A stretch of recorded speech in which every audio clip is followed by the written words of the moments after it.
이분 어렵게 스튜디오에 모셨습니다. 개미들의 주식 작전 타임의 감독 오진석 감독. 예, 오진석 마켓 에디터 스튜디오에 나왔습니다. 어서 오십시오. 네, 굿모닝입니다. 네, 자 YTN 경제라디오 유튜브 라이브로 들어오시면 지금 오진석 에디터의 실물도 보실 수 있는데요. 예, 샵 연구사업원 50원의 유료 문자입니다. 응원도 보내주십시오.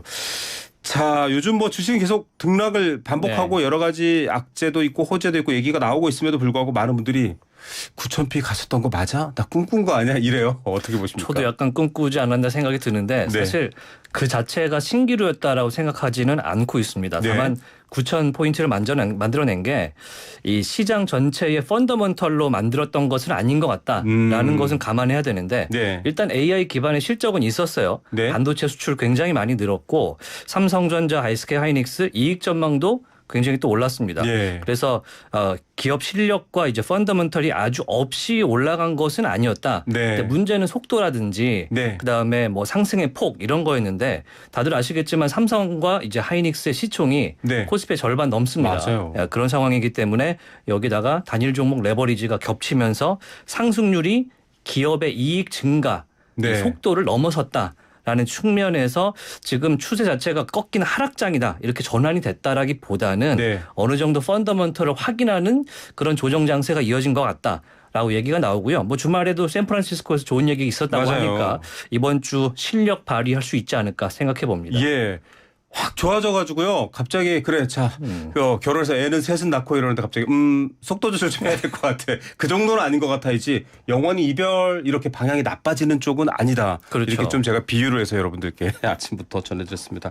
자 일단 이런 얘기도 나왔어요. 얘는 뭐 노무라 증권도 그렇고 JP모건도 그렇고 아직은 코스피가 뭐 10,000선을 넘을 수 있다 이런 전망이 나왔잖아요. 그건 일종의 기대치인가요? 아니면 갈만해. 그런데 시간이 좀 걸려인가요? 일단은 이번에 한 3주 정도 조정장을 크게 겪으면서 우리나라 코스피 지수의 선행 포워드 P 12개월 전망이 5배. 그러니까 이익 대비해서 지수가 5배까지 축약됐다.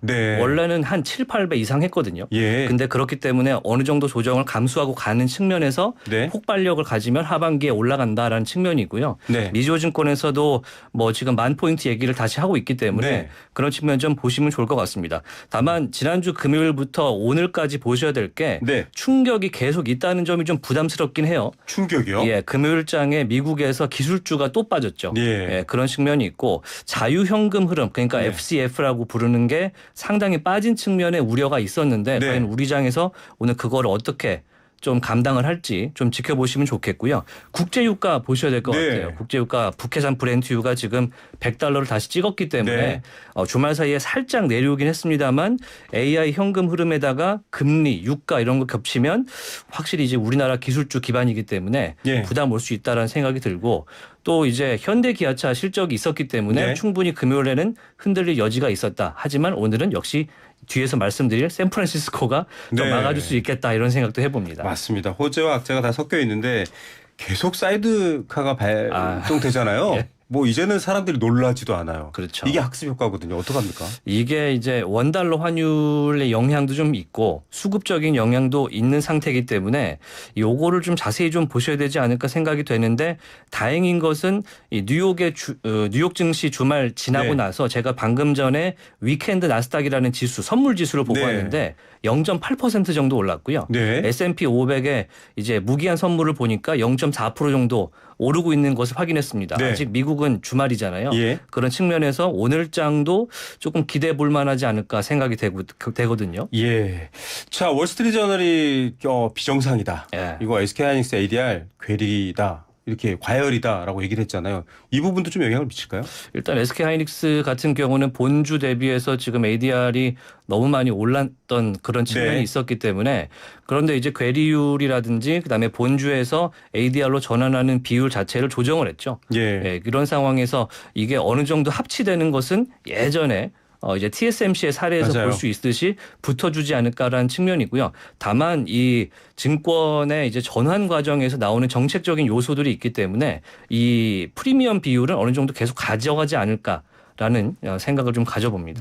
오진석이 특히 이렇게 여쭤보는 이유가 뭐 실제 그 업황 혹은 미래 전망 시대가 어떻게 바뀔 것인가 이런 것에 대한 의심이 아니고 수급이 자꾸 출렁출렁하기 때문에 여쭤봤고요.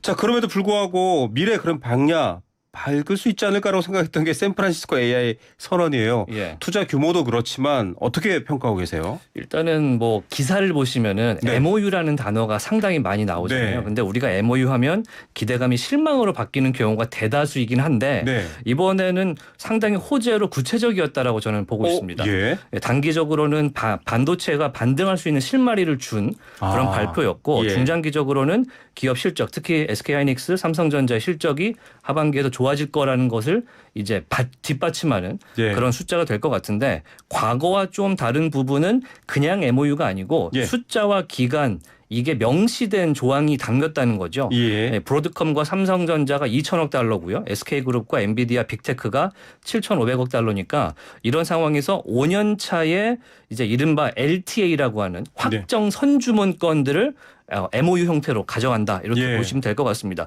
사실은 우리한테 좋은 소식인데 미국 빅테크가 더 좋아할 것 같다라는 생각을 가져가거든요. 안심하고 있다라는 생각이 좀 들고 그래서 우리 기업이 플레이어로서 완전히 필수 요소가 됐다는 점 굉장히 긍정적으로 보고 있습니다. 예, 삼성 SK 하이닉스에서 만들어내는 HBM이나 여러 반도체들을 사가야 되는데 그렇죠. 경쟁이 치열합니다. 얼마 앞으로. 전까지만 해도 뭐 공장 앞에 숙박하면서 메모리를 사가려고 했다 이런 얘기가 있었거든요. 왠지 이런 얘기만 들으면 그래도요 내 주식 통장은 출렁출렁하는데 잘 될 것 같아요. 뭐 방산 기업들도 아랍에미레이트에서 와서 가져가잖아요 미사일을. 그렇죠. 예, 그런 상황만큼 좀 경쟁력이 있을 때 우리 경제도 좋아진다 이런 좋습니다. 얘기입니다. 이런 배경들을 보면.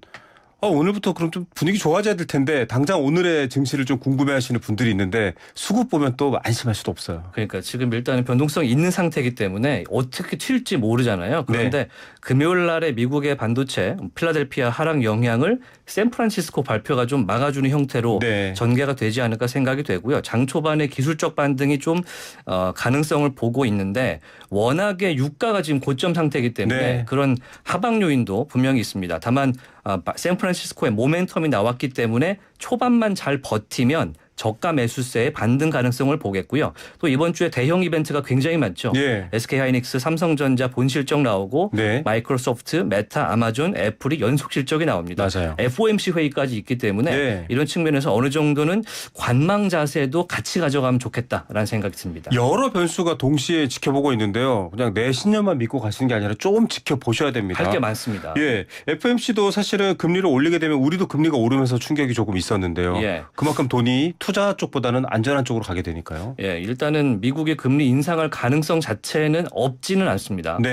그래서 동결 확률이 65% 정도 되고 지금 인상 확률은 35% 정도 되는 상황인데 근데 여기다가 국제 유가랑 이제 트럼프가 추가 관세 뭐 301조를 뭐 대신할 뭐 이런 것들을 지금 얘기하고 있기 때문에 고용이 좋은데 과연 인상할 것이냐 이거를 좀 지켜봐야 될 것 같고요.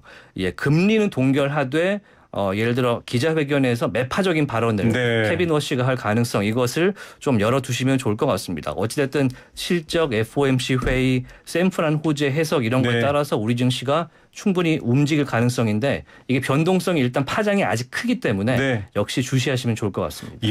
그래서 지금 사라고? 싸다고? 이렇게 판단하시면 안 되고요. 여러분 여러 가지 변수가 많습니다. 미국의 소비자, 생산자, 물가 관련된 지수들도 발표가 되기 때문에 시장이 브레이크를 잡는지 엑셀을 밟는지 그걸 보시고 가셔야 된다 얘기를 드리겠고요. 이번 주에 그 외에도 굉장히 많은 이벤트들이 있습니다. 요거는 꼭 봐야 된다. 짚어주실 만한 게 있을까요? 일단 꼭 봐야 되는 것은 우리 거보다는 미국 걸 좀 많이 봐야 될 것 같아요. 마이크로소프트라든지 메타의 실적 발표를 1순위로 저는 꼽고 있는데 왜냐하면 지난주에 우리 증시가 내렸던 게 빅테크가 AI 돈을 많이 쓰는데 돈을 못 번다 이 얘기를 했거든요. 그런 측면에서 마이크로소프트의 애저 클라우드라든지 메타의 광고 수익이 가이드라인이 올라가는지 이런 것을 좀 보시면 되겠고요. 최악은요. 자본 지출은 느는데 현금 흐름이 꺾이는 거거든요. 과연 시장의 성장세 자체가 어떻게 유지가 되는지는 요 답변에 다 걸려 있다라고 말씀드리겠습니다.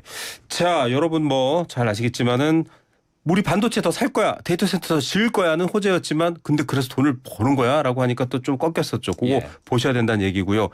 자, 신용 레버리지 이건 뭐 단일 종목 레버리지 얘기도 나오고 있고 좀 규제가 이번 주 금요일부터예요. 어느 정도 좀 이 출렁거림은 사라질까요? 일단 레버리지 같은 경우는 조금 갈라서 보시면 좋을 것 같은데 신용과 레버리지는 다르죠. 신용은 일단 돈을 빌려서 이게 투자를 하는 건데 이게 만약에 담보 비율이 낮아지게 되면은 증권사가 다음 날에 팔아버리잖아요. 네. 그래서 매도 물량으로 즉시 나오는 거고 단일 레버리지는 2배를 추종하기 때문에 맞아요. 변동성이 큰 상태인데 어느 정도 이번 주 금요일이 되면은 단일 레버리지 관련된 규제가 풀리게 됩니다. 네. 그래서 요 규제책을 보시면서 시장의 변동성을 좀 따라가시면 좋을 것 같고요. 일단은 앞서 말씀 주신 신용과 관련해서는 어느 정도 앞에 쌓여있던 물량들이 있기 때문에 계속해서 변동성 자체가 확 주는 그런 규제책으로 나오지는 않을 것 같고 조정이 계속 또 있을 수 있네요. 관망은 좀 해야 된다라는 측면입니다. 예, 뭐 누구는 단타들의 놀이터냐 뭐 이렇게 하시는 분들도 있는데 그렇게 투자하시는 분도 있고요. 뭐 몇 년 묵혀두시는 분들도 네, 있고 그렇죠. 그건 본인의 선택입니다.